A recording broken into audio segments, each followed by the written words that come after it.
எடப்பாடி நகராட்சியின் பொன்விழா நினைவு தூணை திறந்து வைத்த பிறகு முதலமைச்சர் எடப்பாடி பழனிசாமி தற்போது செய்தியாளர்களை சந்தித்து வருகிறார். துறைக்கு பராமரிக்கப்படுகின்ற அனைத்து சாலைகளும் இன்றைக்கு செப்பனிடப்பட்டு அத்தனை சாலைகளும் சீரமைக்கப்பட்டுகின்றன. அது மட்டுமல்லாமல் இன்றைக்கு பள்ளிகளெல்லாம் தரம் உயர்த்தப்பட்டுகின்றன. புதிய ஆரம்ப சுகாதார நிலையம் கட்டிக் கொடுக்கப்பட்டுகின்றது. புதிய கால்நடை மருந்தும் கட்டிக் கொடுக்கப்பட்டுகின்றன. புதிய மருத்துவமனை கட்டிக் கொடுக்கப்பட்டிருக்கிறது. பாலங்கள் கட்டிக் கொடுக்கப்பட்டிருக்கிறது. ஆகவே இன்றைக்கு எடப்பாடி சட்டமன்ற தொகுதிக்கு உட்பட்ட அனைத்து பகுதியிலும் பல்வேறு பணிகள் அம்மாவுடைய ஆட்சியிலே நிறைவேற்றப்பட்டிருக்கிறது என்பதை இந்த நேரத்தில் மகிழ்ச்சியோடு தெரிவித்துக் கொள்கின்றேன்.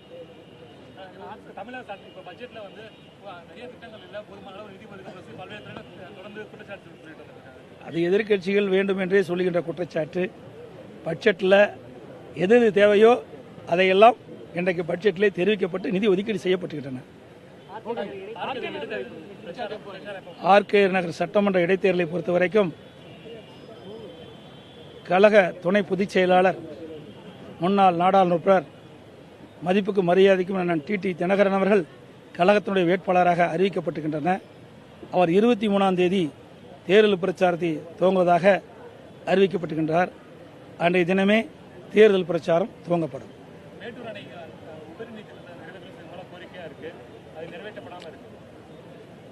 மேட்டூரிலிருந்து உபரி நீர் எடப்பாடி சட்டமன்றம், அதேபோல் மேட்டூர் சட்டமன்றம், ஓமலூர் சட்டமன்றம், சங்ககிரி சட்டமன்ற தொகுதியில் இந்த 4 சட்டமன்ற தொகுதிக்கு உட்பட்ட சுமார் 92 ஏரிகள் நிரப்பப்பட்டு நிலத்தடி நீர் செறிவூட்டப்பட்டு விவசாயிகளுக்கு தேவையான நீரும் குடிப்பதற்கு தேவையான நீர் வழங்குவதற்காக இந்த திட்டம் வகுக்கப்பட்டது. இதயம் புரட்சித் தலைவி அம்மாவர்கள் இந்த திட்டத்திற்காக முதற்கட்டமாக 10 லட்சம் ரூபாய் ஒதுக்கீடு செஞ்சார்கள். இப்பொழுது அந்த பணி துவங்கப்பட்டுகின்றது, ஆரம்ப கட்டத்திலே இருக்கின்றது. அந்த பணி படிப்படியாக நிறைவேற்றப்படும் என்பதை தெரிவித்துக் கொள்கின்றேன். மேட்டூர் அணை இன்னும் பல்வேறு அணைகள் தூர் வாங்குவதற்காக வேப்காஸ் என்ற நிறுவனத்திடம் விரிவான திட்ட அறிக்கை சமர்ப்பிக்க ஒப்படைக்கப்பட்டுகின்றது. அந்த விரிவான திட்ட அறிக்கை கிடைத்தவுடன் அந்த பணி தூர்வாகின்ற பணி துவங்கப்படும்.